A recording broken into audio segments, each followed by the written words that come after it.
parte no tuvo lugar en tierra, sino en el mar.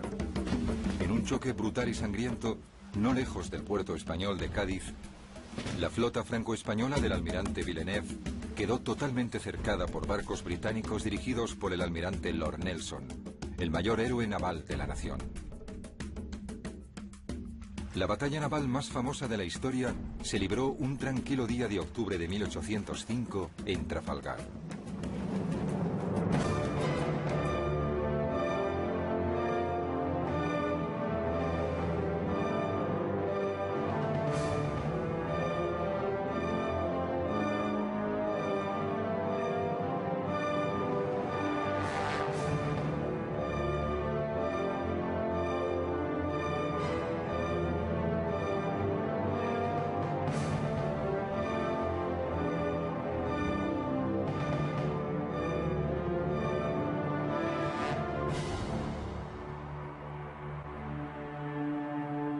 Trafalgar.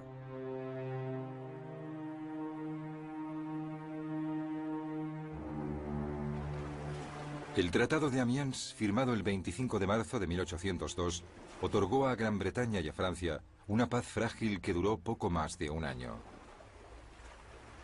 Napoleón detestaba a los británicos, cuya victoria en la batalla del Nilo en 1801 había echado por tierra sus planes para Oriente Medio.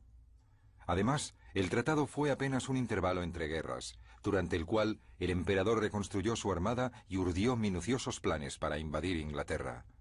Cuando las hostilidades entre los dos países volvieron a comenzar en 1803, Napoleón había construido ya una impresionante armada, por lo que el temor británico a una invasión francesa crecía día a día. El clamor público británico para que se diese una respuesta tangible al renovado militarismo francés hizo que las defensas terrestres del país fueran mejoradas significativamente, y Gran Bretaña, al igual que la Francia de Napoleón, también empezó entonces a reforzar su armada. En 1803 se unieron a ella otros 20.000 hombres, muchos de ellos reclutados obligatoriamente en la marina mercante, y en un frenesí constructor se botaron 80 nuevos barcos de guerra en un período de apenas 12 meses. Aunque no se hubiera producido este rápido aumento de su flota, a principios del siglo XIX Gran Bretaña ya poseía la armada más profesional del mundo, formada por marinos experimentados y disciplinados, ejercitados por un entrenamiento de primer orden que los convertía en una formidable fuerza de combate. Hay varias maneras de juzgar la eficacia de una armada. Y creo que deberíamos empezar por echar un vistazo a los oficiales. Los oficiales de la Marina Real se conocían entre ellos desde hacía mucho tiempo. En realidad, habían empezado juntos como aspirantes a oficiales a los 10, 11 o 12 años de edad. Y cuando se convertían en capitanes, llevaban ya unos 30 años en el mar. Eso quería decir que había un cuerpo de oficiales con una gran experiencia como marinos y mucha habilidad con la artillería. Los franceses, por el contrario, acababan de pasar por una revolución y casi todos sus aristócratas habían sido guillotinados. Y la Marina Real Francesa anterior a la revolución había sido una organización muy aristocrática. Todos los que tenían alguna vinculación con la nobleza habían huido del país para evitar ser guillotinados o sufrir cualquier otro de los castigos a los que se sometía a los representantes del antiguo régimen, como se denominaba. El almirante Villeneuve, como sus oficiales superiores, pertenecían al segundo o incluso al tercer nivel de comandantes navales franceses. Y esto, que en lo más alto de la jerarquía no era bueno, se repetía en todos los estratos hasta el más bajo. Las tácticas navales bélicas británicas y francesas eran muy distintas. Las francesas durante la batalla solían ser defensivas, para limitar el daño que se pudiera infligir a sus barcos e incrementar sus posibilidades de huida, en lugar de luchar por una victoria decisiva. Cuando los franceses se dieron cuenta de que no podían medirse en combate con la Marina Real, decidieron intentar inmovilizar a los barcos británicos. En el momento del ataque, un artillero francés disparaba mientras el barco se aproximaba, lo que significaba que dicho artillero disparaba contra las jarcias enemigas. Por lo tanto, los franceses siempre disparaban para evitar el movimiento de sus enemigos, mientras que los británicos disparaban a los cascos de los barcos enemigos para intentar hundirlos. La Marina Real había conservado la tradición de utilizar armas que fueran principalmente asesinas de barcos. Y estas llegaron a su apogeo con el Carinaun, un arma que parecía un enorme mortero. Estas armas se fabricaban en la ciudad escocesa de Carin, por eso se llamaban Carinaun. En la Marina Real también se las conocía como aplastadoras, y los franceses las llamaban armas del diablo por los daños que podían infligir. Se disparaban a poca distancia de los barcos enemigos. Y disparaban proyectiles de 30 kilos. Eran armas muy potentes, pero alcanzaban poca distancia. Ese fue el primer cañón que se disparó desde el Victory en la batalla de Trafalgar.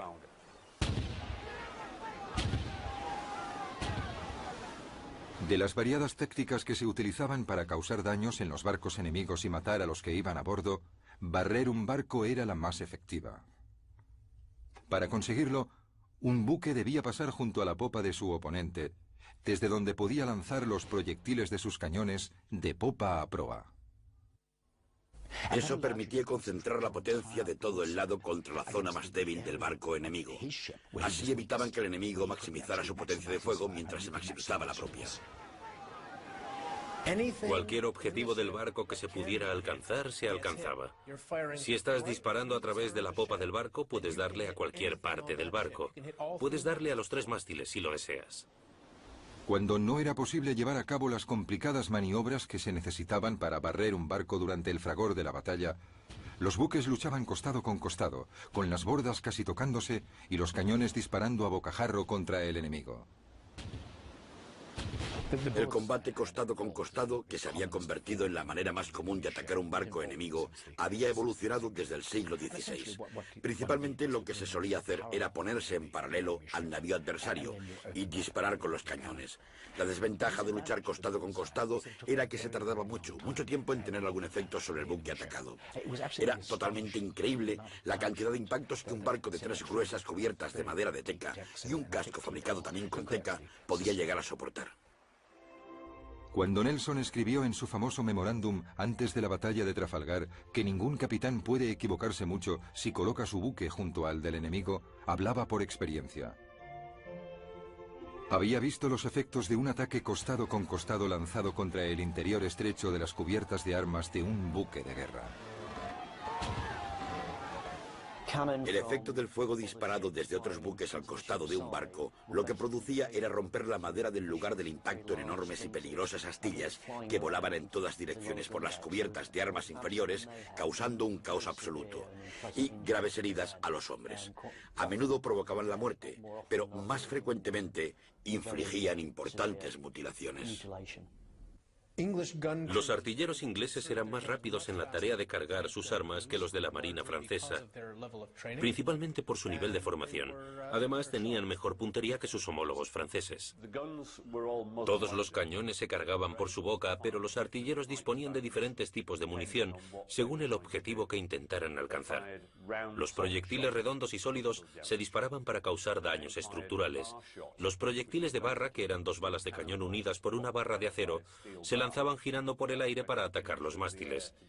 Igualmente existía el proyectil de cadena, que era una bala de cañón partida en 2 mitades, unidas por una cadena que cuando se disparaba daba vueltas por el aire para alcanzar las velas y las jarcias.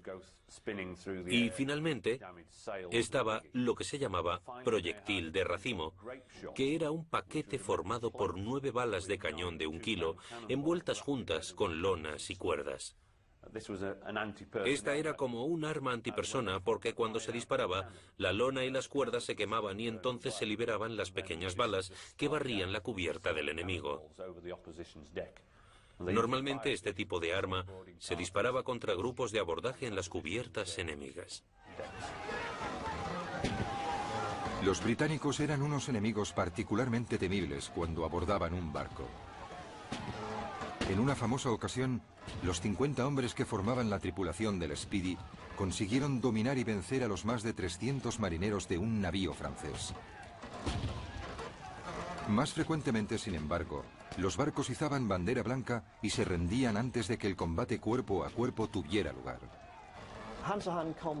El combate cuerpo a cuerpo durante las acciones de abordaje, por ejemplo, era brutal. Y en estas luchas cuerpo a cuerpo se usaba lo que fuese para infligir heridas al enemigo, ya fuera una daga, un hacha, un mosquete, una bayoneta, lucios de abordaje, palos o trozos de madera.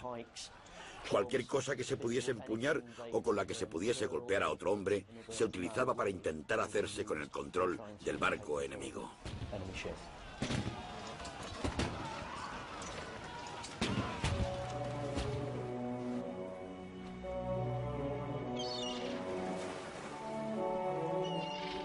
Las tácticas generales de combate entre flotas durante la época de la navegación a vela estaban dictadas por consideraciones prácticas. El hecho de que las armas y los cañones se instalasen principalmente a los costados del barco significaba que no podían avanzar y al mismo tiempo disparar al enemigo. Los navíos luchaban a menudo en línea, costado con costado, como en las batallas de Copenhague y del Nilo de 1801. La táctica de poner los barcos en línea estaba pensada para maximizar la potencia de fuego. Si ponías tus buques en una línea continua, todos ellos podían tener sus costados dirigidos hacia el barco que se acercaba. La línea de batalla también era una excelente formación defensiva, ya que si los barcos seguían su orden, reducía la posibilidad de que el enemigo pudiera romper la línea. Cuando rompes la formación en línea de los barcos enemigos, tu embarcación navega en medio de dos de ellos. Y cuando pasas entre dos buques enemigos, cada costado de tu barco puede barrer al navío que tiene a su lado.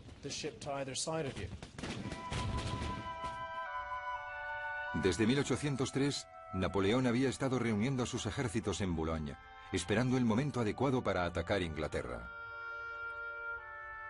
Pero habían transcurrido ya 2 años y la ocasión aún no había llegado, por lo que los campamentos se habían convertido en poblados semipermanentes. Uno de los problemas de tener una flota inactiva es que la tripulación va perdiendo sus capacidades marinas y bélicas. Entrenarse en un puerto no puede compararse a un entrenamiento en alta mar. No hay modo alguno de compararlos. Otro de los problemas de estar en puerto continuamente es que se producirán deserciones. La tripulación se marchará a tierra firme o decidirá que está hastiada y que quiere irse. A otros les complacerá estar en puerto, empezarán a relacionarse con la gente de la ciudad y se emborracharán. Generalmente se volverán descuidados, gordos y muy perezosos.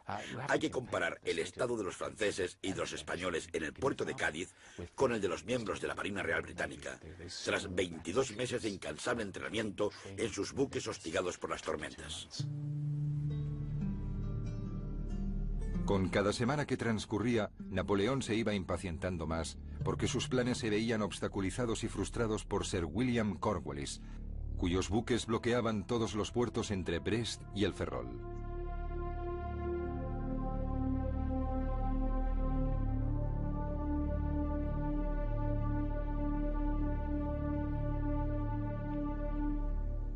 Y también por Cuthbert Collingwood, que hacía lo mismo en el puerto de Cádiz. Y además, la flota británica estaba bajo el mando de un hombre que llevaba mucho tiempo siendo la piedra en el zapato del emperador, Horatio Nelson. Horatio Nelson era, sin la menor duda, el mayor héroe que habían dado las islas británicas durante las largas y difíciles guerras napoleónicas. Quizá su mejor cualidad fuera la manera en que inspiraba a todo el mundo, desde sus vicealmirantes y sus capitanes, a los marineros rasos y soldados, haciéndoles sentir que formaban parte de una hermandad muy exclusiva. Velaba por sus hombres, así que estos tenían muy buen concepto de él. Los subordinados de Nelson le adoraban. Y una de las cosas más sorprendentes sobre este almirante es que sus subordinados temían decepcionarle. No querían hacer nada que provocara en él una mala opinión sobre ellos. Y esa clase de lealtad solo se consigue mediante un liderazgo impresionante. Nelson era un jugador, como Bonaparte, y corría riesgos sorprendentes. En la batalla del Nilo, por ejemplo, ningún hombre en su sano juicio habría hecho lo que él hizo. Pero Nelson, como Napoleón, tenía la habilidad de calcular los riesgos y, como dijo una vez, ninguna batalla naval puede librarse sin algún elemento de riesgo. Así que se arriesgaba. El gran historiador estadounidense Marne escribió que Nelson era la personificación del poder del mar, y creo que es correcto. En este caso, el comentario viene muy a propósito. Tras meses de negociación y no pocas amenazas, Francia y España firmaron un acuerdo formal en diciembre de 1804 que condujo a España a la guerra junto al bando de Francia. Con esta fuerza adicional, los franceses tramaron un plan para llevar lejos a la flota británica, hasta el Caribe, dándole de esta forma a los ejércitos de Napoleón tiempo suficiente para cruzar el canal y empezar la invasión de Inglaterra. Se propuso que Villeneuve zarpara hacia las Antillas, donde se escaparía de Nelson para unirse a las fuerzas de los almirantes Mississi y Gontham. Esta nueva flota volvería entonces a Europa y tomaría parte en la invasión. En cuanto se examina el plan de distracción de las Antillas, se nota que no está diseñado por un marino. Era un plan de Napoleón. Un plan diseñado por alguien que en realidad calculaba el ritmo de marcha de un ejército. Así que Napoleón, cuando lo planeó, pensó que podía llevar un ejército de Boulogne a Austerlitz en tantos días o semanas, e hizo parecidos cálculos para una flota. Sacaría a los británicos del medio, les llevaría a las Antillas y entonces cruzaría el canal. ¿Todo muy fácil? Pues no, no era fácil. Napoleón, no puede usted hacerlo, lo siento. Quizás pudiese hacerse en la época del vapor y de la radio, pero no podía hacerse en la de las velas. Sencillamente era imposible. Esta táctica de navegar hasta las Antillas daba por sentado que la flota aliada franco-española podía salir del puerto para dirigirse hacia las Antillas, y eso no era posible. No podían salir del puerto porque estaba bloqueado. Todos los intentos anteriores de los franceses por huir habían fracasado. El más reciente, el del 1 de enero de 1805, había salido mal debido a las terribles condiciones meteorológicas. Por fin, el 30 de marzo, Villeneuve consiguió escapar al bloqueo de Nelson. De acuerdo con el plan, zarpó a toda vela hacia la isla Martinica, en las Antillas. Por supuesto, Nelson emprendió la persecución de la flota francesa. Hasta ahí todo funcionaba según el plan francés. Por desgracia para Villeneuve, no había tenido en cuenta la velocidad a la que Nelson navegaría. Un trayecto que Villeneuve cubrió en 6 semanas y que había acabado con 1000 de sus hombres enfermos, fue recorrido por Nelson en apenas 3 semanas, llegando con sus hombres en forma y listos para luchar. La inesperada aparición de la flota de Nelson tomó a Villeneuve por sorpresa, ya que aún no se había unido a las flotas de Mississi y de Gontham. Presa del pánico, zarpó hacia aguas europeas, pero Nelson, que ya estaba enterado del plan francés, volvió rápidamente a Gibraltar. Haciendo caso omiso de las órdenes de Napoleón de zarpar hacia el norte de Francia, Villeneuve se dirigió hacia la costa andaluza, al puerto de Cádiz, donde inmediatamente lo bloquearon Collingwood y Cornwallis. El plan francés para deshacerse de la armada británica había empezado de la peor forma posible. Los franceses no podían permitir que la situación continuara así. Napoleón exclamó: "Necesito unos días sin la Marina Real inglesa para poder invadir Gran Bretaña". Insistió mucho en que los barcos franceses salieran del puerto y lucharan. Por otro lado, para la Marina francesa no habría sido bueno que toda su flota se hundiera o, peor aún, fuese capturada por la Marina Real. Así que los franceses se encontraban en la difícil tesitura de decidir si se quedaban en el puerto y fracasaban, o salían del puerto y fracasaban también. Napoleón se mostraba siempre muy impaciente ante los problemas a los que se enfrentaban sus marinos. No permitía ni concebía que la mala dirección del viento o una fuerte corriente les hiciera imposible, en algunas ocasiones, llegar a ciertas citas en la fecha exacta que había anotado en sus órdenes generales. Hay un ejemplo de lo insensible que podía llegar a ser en lo referente a los marinos y al elemento naval. Estando en Boulogne el 20 de julio de 1804, ordenó una revista de barcos y tropas ante él, en la costa, sin tener en consideración el vendaval existente ni las advertencias en contra de los almirantes presentes, a uno de los cuales, el almirante Puy, despidió en el acto por criticarle. La acción tuvo como resultado que 20 barcos chocaran entre sí y que 2000 soldados se ahogaran. Parece ser que Napoleón se marchó de vuelta a sus aposentos sin decir ninguna palabra. Napoleón había agotado toda su paciencia con Villeneuve. Convencido de que la negativa del almirante de abandonar Cádiz estaba causada por su cobardía, el 16 de septiembre el emperador le ordenó zarpar hacia Nápoles, exigiéndole que cuando encuentre al enemigo en inferioridad de condiciones, ataque sin dudarlo y consiga un resultado positivo. Pero el 16 de septiembre al anochecer, la flota francesa aún no había zarpado para encontrarse con adversario alguno, fuese inferior o no.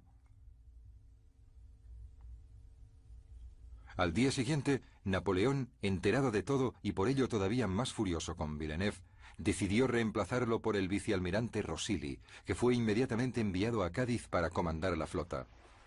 Pero no llegaría a tiempo para tomar el mando en Trafalgar porque Villeneuve, finalmente incitado por el nombramiento de Rosilly, decidió obedecer al emperador y abandonar el puerto el 18 de octubre. Villeneuve hizo una salida en falso. La razón por la que decidió zarpar el 19 de octubre de 1805 fue porque supo que habían enviado a otro almirante desde Francia para que se hiciera cargo de la escuadra.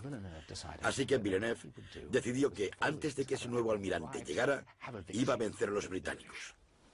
Lo que se proponía hacer era encontrarse con la escuadra de bloqueo británica, que él imaginaba sería más bien pequeña, vencerla en combate y entonces zarpar hacia el Mediterráneo.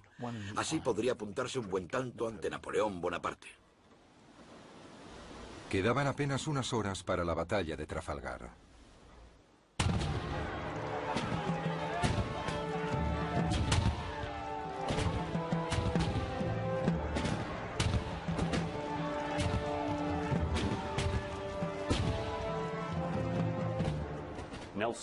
Nelson se dio cuenta de que habría un gran número de barcos importantes en cada flota y decidió que para ganar con claridad y para hacerlo antes de que terminara el día, tenía que proceder de forma totalmente diferente a cuanto se consideraba normal en esa época. Y se le ocurrió la táctica de atacar perpendicularmente la línea de la flota franco-española. Nelson organizó a su flota en dos columnas y se dispuso a dirigirse directamente hacia la línea franco-española. Esto iba en contra de los procedimientos bélicos convencionales. Significaba que durante un tiempo las dos columnas británicas estarían totalmente expuestas a las andanadas de la flota enemiga. Pero también significaba que, si sobrevivían a ello, podrían romper la línea aliada. Iban directos hacia la línea de la escuadra aliada. Así que a la izquierda, Nelson atacó la línea de batalla justo en el medio. Collingwood la atacó por la derecha y la mitad de la línea francesa siguió adelante alejándose de la batalla. Y mientras esa mitad de la flota aliada intentaba virar y volver, maniobra muy difícil de realizar con un barco de vela, Nelson y Collingwood estarían castigando y destruyendo al resto de la flota francesa. A las 6 de la mañana del 21 de octubre de 1805, la flota británica formó en dos columnas, según lo planeado. La primera columna de 15 barcos estaba dirigida por Collingwood a bordo del Royal Sovereign, y la segunda, con 12 barcos, estaba dirigida por Nelson a bordo del Victory. Mientras navegaban hacia la flota aliada, Nelson hizo la señal de preparados para la lucha, y los hombres de la flota británica se dispusieron a librar batalla. Se guardaron los muebles y todos los objetos innecesarios fueron lanzados por la borda. Se sacaron las armas pequeñas, se apagó el horno de la galera y se cubrieron las cubiertas de arena. A las 8 de la mañana, Villeneuve emitió una orden que asombró a los oficiales y marineros de ambas flotas. Quiso que los barcos alterasen su rumbo y volviesen hacia Cádiz. Confusos y ya muy desmoralizados, los hombres de la flota aliada empezaron a hacer virar sus barcos, pero lo hacían despacio y de forma desigual. Y a cada minuto que pasaba, los barcos de Nelson se acercaban cada vez más. El almirante inglés podía notar la confusión de los buques aliados y estaba decidido a acortarles la retirada hacia Cádiz. Mientras observaba la escena, un capitán español apuntó: «La flota está maldita. El almirante francés no entiende su cometido». Fue un comentario certero sobre las posibilidades de la flota aliada. Villeneuve no era un incompetente. Sencillamente no estaba a la altura de la misión. Pero no había almirantes franceses lo suficientemente jóvenes y enérgicos para tomar el mando de la flota, excepto Villeneuve. Así que lo enviaron a él. Odiaba esa situación porque sabía que no estaba a la altura. Y desde la batalla del Nilo padecía un miedo personal a Nelson. Cuando se estudia la figura de Villeneuve, se tiene la sensación de que por la noche se despertaba gritando que Nelson iba a por él. Lord Nelson le causaba pavor. No obstante, era lo mejor que tenían los franceses. Si Villeneuve hubiera servido en la Marina Real con tripulación británica, en un navío británico, habría estado al mismo nivel que muchos tenientes de Nelson. Pero no era así. Servía en la Marina francesa y tenía que realizar su misión lo mejor posible con los materiales de que disponía.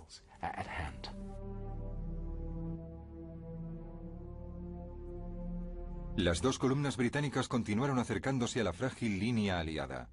Nelson se dirigió al centro y Collingwood a la retaguardia. Incluso entonces, la astuta mente táctica de Nelson buscaba la forma de ganar ventaja sobre su enemigo. Les atacaré inmediatamente, si puedo, a un tercio del barco de cabeza.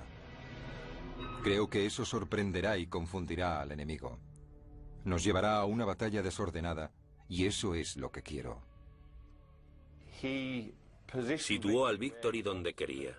El Victory era su buque insignia, así que decidió que sería el que dirigiera su columna, y por ello sería el que se encontraría en la posición más difícil, más precaria y más vulnerable al ataque de la línea aliada. Mientras se aproximaban, el capitán Hardy, el capitán del Victory, le preguntó a Nelson: «¿Por dónde quiere que cruce, señor?». A lo que Nelson respondió: «No me importa, apunte al barco más cercano». A las 11:25, Nelson dio la famosa señal. Inglaterra espera que cada hombre cumplirá con su deber, que fue recibida con vítores desde los navíos británicos. Parece que esa indicación debía causar una gran emoción en toda la flota, y en algunos barcos así fue, siendo recibida con vítores. Pero en el Royal Sovereign, el comandante Collingwood, el segundo al mando de Nelson, se molestó mucho. Y parece ser que al leerla dijo: «Ojalá Nelson dejara de enviar esas indicaciones. Sabemos perfectamente lo que tenemos que hacer». A las 12:20, Nelson dio la señal final que decía: «Pretendo forzar o atravesar la línea enemiga para evitar que vuelvan a Cádiz». Los hombres del Redoutable entendieron lo que pretendía el almirante y cerraron el espacio que quedaba entre este barco y el Bucentaure, negándole al Victory el espacio que necesitaba para pasar entre los dos navíos franceses. El Victory quedó bajo el fuego de los costados del Redoutable y del Santísima Trinidad, y como no había llegado aún a la línea, no les pudo devolver los disparos. El Victory sufrió graves daños. La mayor parte del trinquete desapareció y la mitad del mástil principal quedó destrozado, así que el Victory perdió gran parte de su capacidad de navegación. Mientras tanto, al sudeste de Nelson y del Victory, el Royal Sovereign de Collingwood se convirtió en el primer buque británico en llegar a las líneas enemigas. A pesar de estar expuesto al fuego adversario, atacó al buque insignia español, el Santa Ana, que entonces era el mayor buque de guerra del mundo. El Royal Sovereign no disparó hasta situarse junto a su oponente, y entonces lanzó una terrible andanada a bocajarro contra el Santa Ana, causándole grandes daños y muchas bajas. Fue un gran éxito para Collingwood y para la flota británica, pero como contrapartida, el Royal Sovereign recibió rápidamente el ataque del San Justo y el San Leandro. Solo la oportuna llegada del Belil del capitán Harwood y del Mars y del Tonan poco después lograron que los barcos aliados se alejaran. El Royal Sovereign continuó su despiadada descarga de artillería contra el buque insignia español hasta que a las 2:15 de la tarde, con los 3 mástiles destrozados, el Santa Ana se rindió a Collingwood. 340 marineros españoles habían muerto o resultado heridos durante el ataque.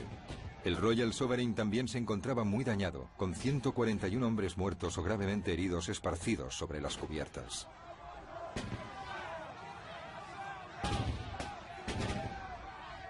El día de la batalla, el viento era apenas una brisa, lo que significaba que las flotas enemigas solo podían dejarse llevar lentamente la una hacia la otra. Esta falta de viento tuvo un importante efecto en la forma en que se libró la batalla de Trafalgar. Primero estaba la columna de Collingwood, a la derecha, que había entrado en acción y estaba en plena lucha una hora antes de que Nelson, en la columna de la izquierda, hubiera empezado a combatir. En realidad, se dejaban llevar por el suave viento hacia la flota enemiga, con escasas posibilidades de controlar su velocidad y su avance. En todo caso, casi todos los barcos habían izado sus velas de batalla, reduciendo velamen antes de lanzarse al ataque, así que podían hacer muy poco, y esto fue lo que dictó las distintas fases de la batalla. Mientras avanzaba lentamente, el Victory, gravemente dañado, recibía los ataques del Redoutable y del Bucentaure. Y con 50 bajas, aún no podía abrir fuego.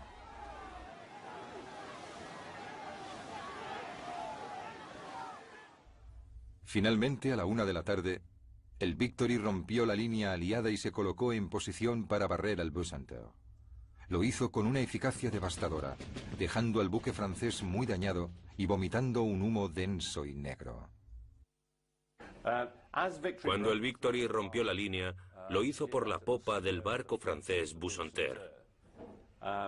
Después, la tripulación intentó apartar las velas que habían caído y los mástiles que habían sido derribados y que todavía se hallaban sobre la cubierta. Mientras hacían estas tareas, se iban aproximando al barco que seguían al Bucentaure, el Redoutable. Se acercaron tanto que ambos buques terminaron arrimados el uno al otro, siendo el Victory abordado por un tiempo. Incluso en esta desesperada situación, con los cañones a punto de tocarse, las armas francesas seguían disparando a las jarcias del Victory, mientras el barco británico lanzaba su artillería contra el casco y las cubiertas del buque francés. A la 1:25 se produjo el momento de mayor dramatismo.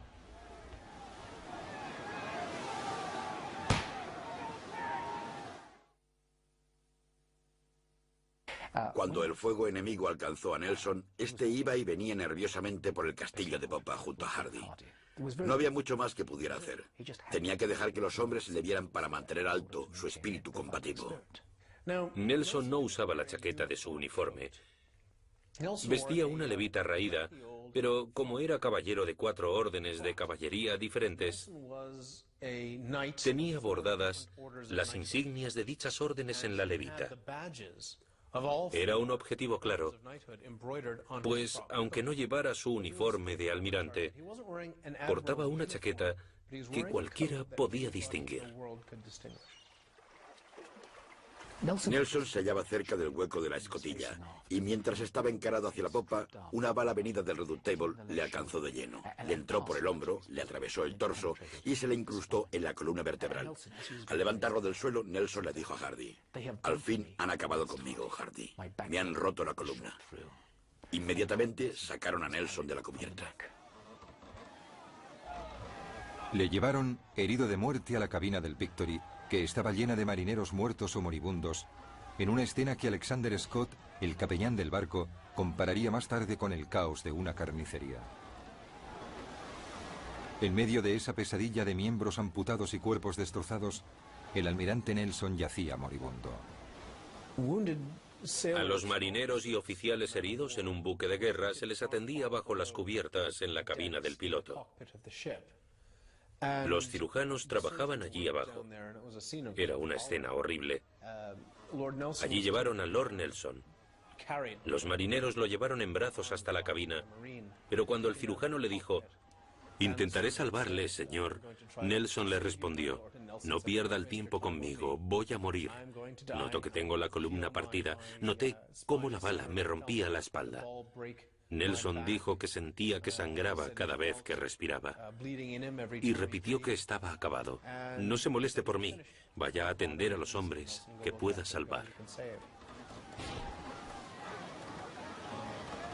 A las 2 de la tarde, el Redoutable se rindió finalmente izando la bandera blanca. Atacado por el Victory a babor y por el Temerein a estribor, tanto su valiente capitán, Jean-Jacques Lucas, como su tripulación habían luchado con coraje. El Redoutable había empezado la batalla con 643 oficiales y tripulantes. Cuando el malherido Lucas entregó su espada para rendirse, no sabía que 487 de ellos habían muerto y que otros 81 sufrían heridas mortales.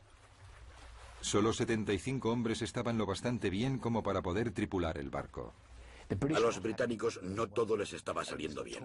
Era evidente que el Victory estaba prácticamente destruido. A todos los efectos, a las 3 de la tarde, era solo un bulto flotando, debido a la potencia del ataque del Redoutable. El Royal Sovereign de Collingwood era el que había sufrido los peores ataques. Había sido rodeado por 5 barcos franceses y españoles que lo habían destrozado. Pero los barcos aliados también se habían causado tantos daños entre ellos como los que le habían infligido al Royal Sovereign. A las 2 menos cuarto, Villeneuve le había hecho señas al Formidable en la vanguardia aliada, transmitiéndole la orden desesperada de que fuera a ayudar al resto de la flota. Pero el almirante Dumanoir, al mando del Formidable y a la cabeza de unos 10 barcos de su división que no habían sido atacados, hizo caso omiso del mensaje del almirante francés. El comportamiento de Dumanoir es uno de los grandes imponderables de ese día.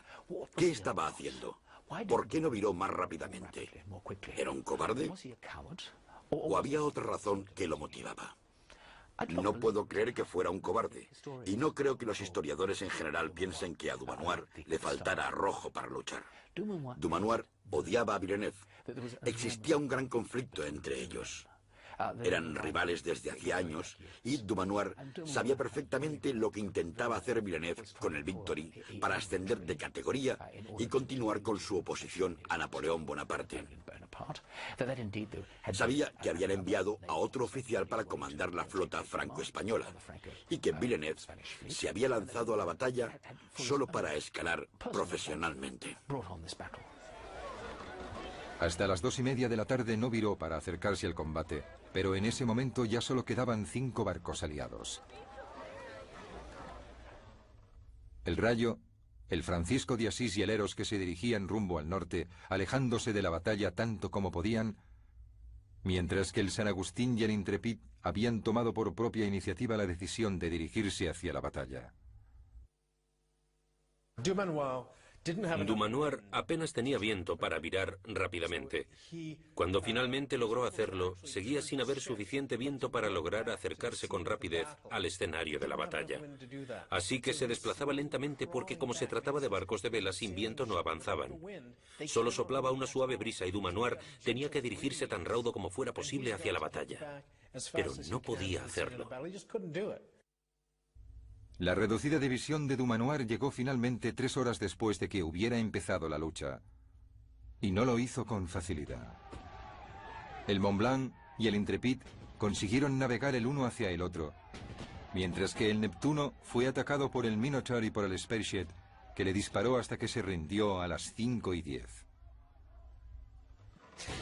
A las 3 de la tarde, Dumanoir atacaba al Spearhead y al Minotaur, produciéndose un auténtico caos. Había mucha lucha, muchas balas yendo y viniendo, muchos buques combatiendo, con grupos de abordaje pasando de un barco a otro, y no había manera alguna de saber cómo acabaría la batalla. El propio Dumanoir se llevó los navíos restantes lejos del alcance de la flota británica. A las 4:15 de la tarde, tras sufrir nuevos ataques por parte del Leviathan, el Bucentaure, con Villeneuve a bordo, izó la bandera blanca. Había sufrido tantos daños y pérdidas que apenas un oficial y 5 hombres se rindieron al capitán del Conqueror. El Leviathan También logró acabar con el San Agustín, que perdió casi 400 hombres. En cambio, solo 26 hombres del Leviathan murieron o resultaron heridos. El diario de a bordo del HMS Victory describe que el fuego parcial continuó hasta las 4:30 de la tarde. Sin que se le informase de la victoria, el honorable Lord Vizconde Nelson Cabe murió a causa de su herida. Tras casi 3 horas, al almirante se le había escapado finalmente la vida en el momento de su victoria más importante. El barco donde murió es hoy un altar dedicado a su memoria. La muerte de Nelson es una de las muertes mejor documentadas de todos los tiempos. Está en el inconsciente colectivo de los británicos. Todo el mundo sabe que las últimas palabras de Nelson, o unas de las últimas palabras que dijo, fueron «Bésame, Hardy». Se conocían de toda la vida. Era como un hermano que abandonara a sus hermanos. Y había vivido lo suficiente para dar órdenes al principio de la batalla. Una de las últimas órdenes que dio antes de luchar fue que todo el mundo anclara en cuanto acabase la batalla, para que la flota no se dispersase. Esa orden se llevó a cabo justo después de su muerte. Durante la batalla, cuando dispararon a Nelson, este ordenó que le cubrieran la cara mientras le llevaban a la cabina para ser atendido. Incluso entonces sabía que su figura daba mucha moral a la Marina Real y no quería reducir la eficacia en la lucha del Victory. Así que pidió que le pusieran un pañuelo sobre el rostro. Cuando Nelson murió y las tripulaciones inglesas empezaron a conocer la noticia, primero en el Victory, después en el resto de los barcos, y por supuesto, al llegar finalmente la noticia a Inglaterra, no se pueden imaginar el golpe que supuso para todos ellos. Porque realmente pensaban que era un ser invencible y que les conduciría a victorias aún mayores. Normalmente, cuando los británicos se enteraban de alguna gran victoria, lo celebraban por todo lo alto. Se disparaban armas en los parques y en la Torre de Londres. Sin embargo, esta vez se produjo un gran sentimiento de pérdida porque Nelson había muerto. No fue una celebración alegre. Sentían que aunque hubiesen logrado una gran victoria y gran parte de la flota franco-española hubiese sido capturada o se hubiese hundido, habían sufrido un daño irreparable porque Nelson, su héroe, había muerto. La batalla de Trafalgar terminó a las 6:15, cuando el buque imperial francés Aquile desapareció en una enorme explosión que aniquiló a casi 500 hombres. Fue el último acto sangriento de un día horrible, y en toda la flota empezó el terrible y solemne proceso de reparar los barcos y curar los cuerpos destrozados. La flota francesa y española perdió más de 4.400 hombres y acabó con 2.500 heridos. Es un cálculo aproximado de la flota aliada. La Armada Británica perdió a 449 hombres, más o menos un 10% de los muertos de la flota franco-española. Y acabó con 1.200 heridos, más o menos la mitad de los heridos de la flota aliada.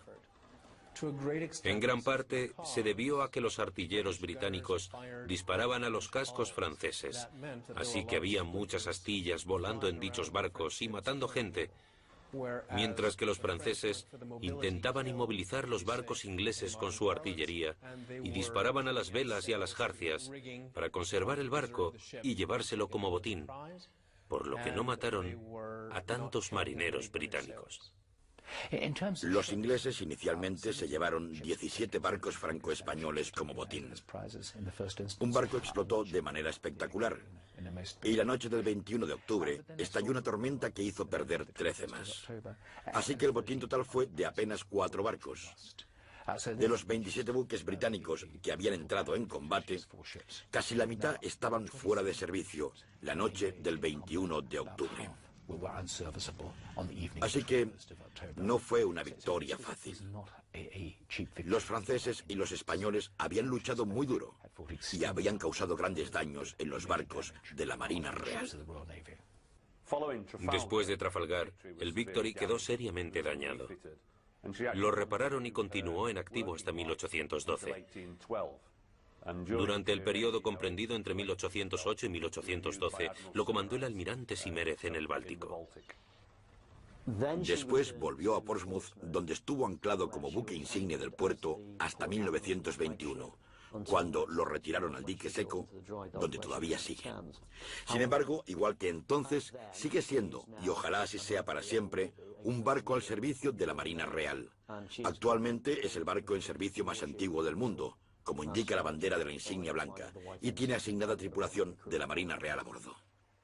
Si el resultado de la batalla de Trafalgar fue decisivo desde el punto de vista estratégico, sus efectos sobre vencedores y vencidos fueron también profundos. Convirtió a Gran Bretaña en la mayor fuerza naval del mundo durante más de un siglo, y a Nelson en una leyenda.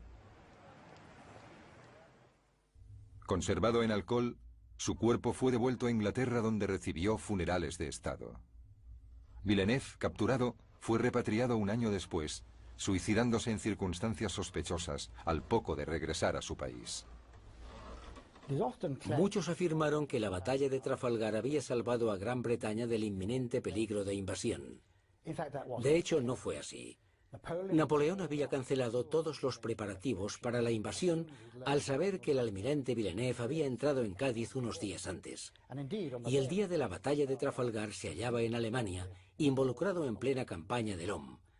Así que no salvó a Inglaterra de una invasión inmediata. Otros historiadores han señalado que Trafalgar no detuvo el programa de construcción de buques franceses y que en 1814 la marina francesa era mucho más poderosa de lo que había sido en 1805 y que empezaba a equipararse en fuerza con la Marina Real. Una vez dicho esto, es fácil minimizar la batalla de Trafalgar y sus consecuencias sobre la historia europea. Pero la verdad es que tuvo una enorme importancia.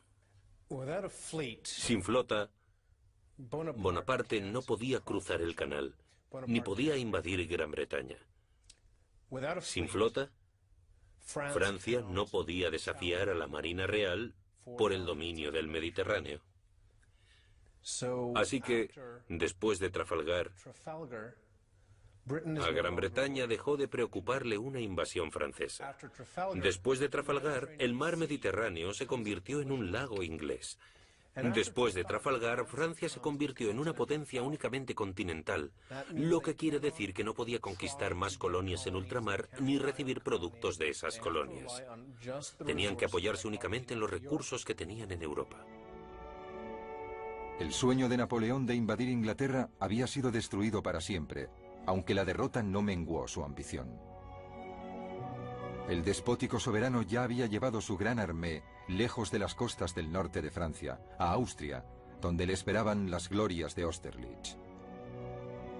El desgraciado Villeneuve, que tras la batalla de Trafalgar observó que tanto coraje merecía un destino mejor, fue el que mejor resumió la apremiante situación de la armada de Napoleón, que había recibido tan brutal golpe.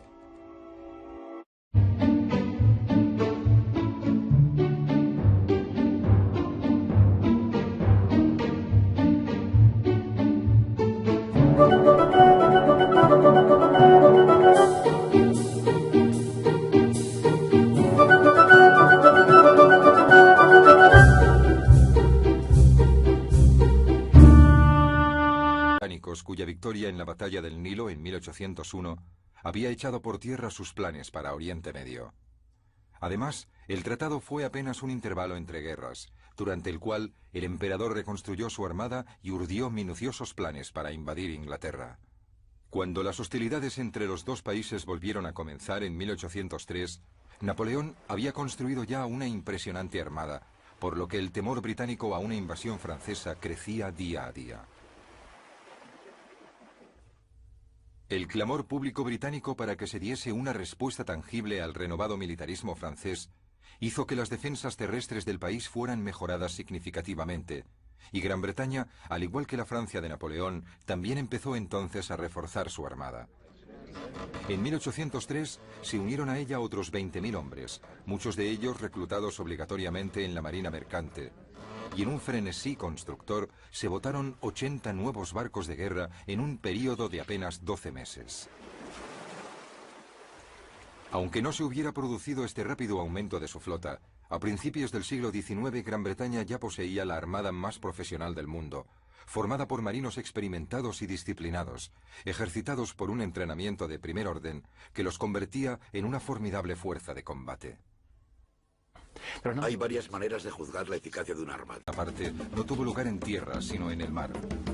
En un choque brutal y sangriento, no lejos del puerto español de Cádiz, la flota franco-española del almirante Villeneuve quedó totalmente cercada por barcos británicos dirigidos por el almirante Lord Nelson, el mayor héroe naval de la nación. La batalla naval más famosa de la historia se libró un tranquilo día de octubre de 1805 en Trafalgar.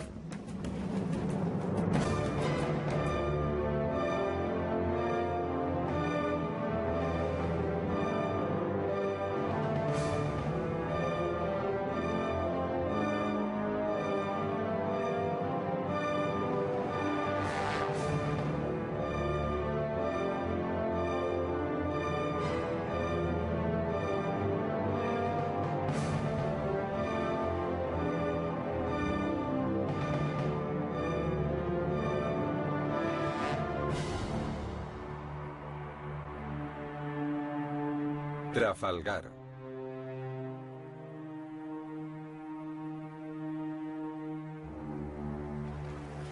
El Tratado de Amiens, firmado el 25 de marzo de 1802, otorgó a Gran Bretaña y a Francia una paz frágil que duró poco más de un año. Napoleón detestaba a los británicos.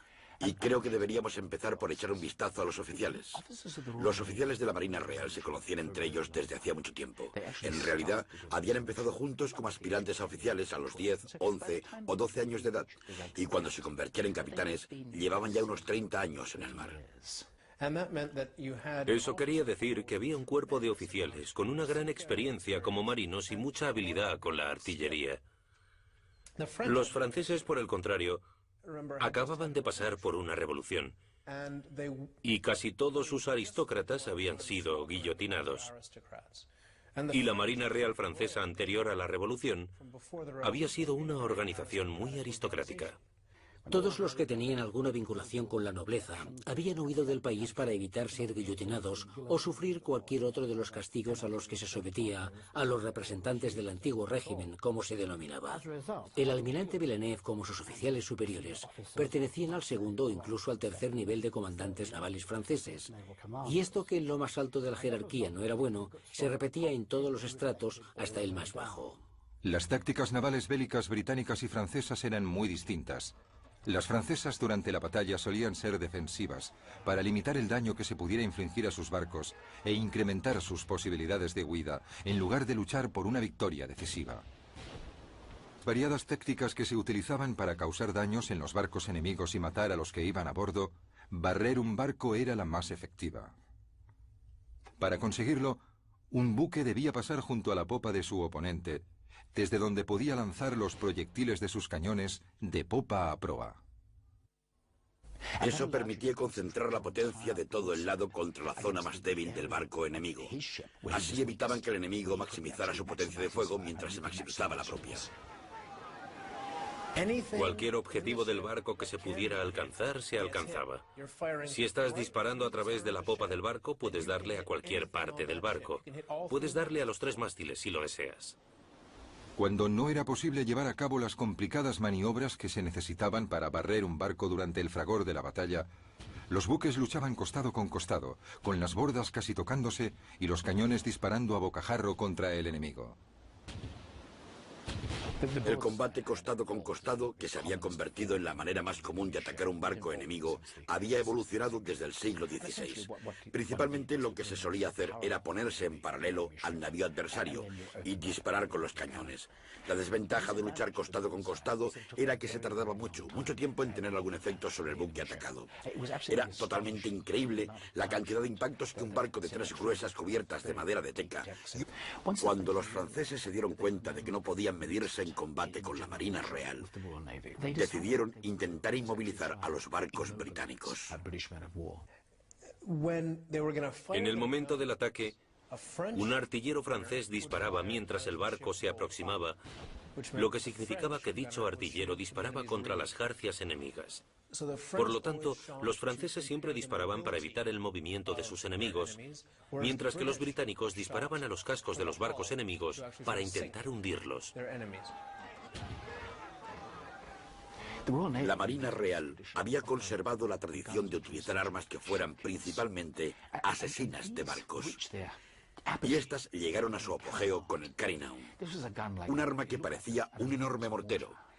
Estas armas se fabricaban en la ciudad escocesa de Carin, por eso se llamaban Carinaw. En la Marina Real también se las conocía como aplastadoras, y los franceses las llamaban armas del diablo por los daños que podían infligir. Se disparaban a poca distancia de los barcos enemigos. Y disparaban proyectiles de 30 kilos. Eran armas muy potentes, pero alcanzaban poca distancia. Ese fue el primer cañón que se disparó desde el Victory en la batalla de Trafalgar.